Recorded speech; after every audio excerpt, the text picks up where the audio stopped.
Hi friends, தச்சு கொடுத்த ப்ளவுஸில் ஷோல்டரில் அழுத்தி பிடிக்குது அப்படின்ட்டு கஸ்டமர்கிட்ட இருந்து கம்ப்ளைண்ட் வருதா. அடுத்த முறை நீங்கள் எதை சரி பண்ணணும்னு சொல்லட்டுமா? நீங்கள் ப்ளவுஸை வேர் பண்ணும்போது அவங்க இந்த மாதிரி ஷோல்டரில் அழுத்துது அப்படின்னு சொன்னாங்கன்னா நீங்கள் கவனிக்க வேண்டியது முன்கழுத்து மட்டும்தான். ஒன்று இறக்கம் கரெக்டாக இருக்கான்னு கேட்டுக்கோங்க.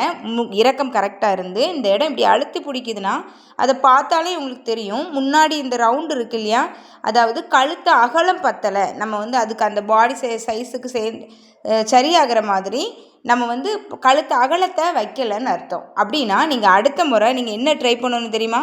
உங்களுடைய பேக் பார்ட்டை நீங்கள் மார்க் பண்ணிவிட்டு பேட்டர்னில் தூக்கி ஃப்ரண்ட் பேட்டர்னில் நீங்கள் தூக்கி போட்டு கட் பண்ணும்போது நீங்கள் ஹூக்குக்காக 1/4 இன்ச்சோ ஒரு 3 பாயிண்ட்டோ சேர்த்து விட்டுக்கணும்.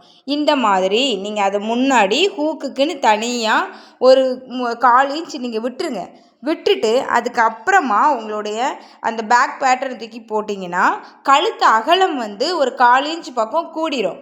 கழுத்து அகலம் கம்மியாக இருக்கிறதுனால தான் உங்களுக்கு அந்த இடம் அழுத்தி பிடிக்குது. கழுத்து இறக்கம் பத்தாமல் அப்படி இருக்கான்னு நீங்கள் கஸ்டமர்கிட்ட கன்ஃபார்ம் பண்ணிக்கோங்க. பத்தலைன்னா இறக்கத்தை அதிகப்படுத்திக்கலாம். தேங்க்ஸ் ஃபார் வாட்சிங்.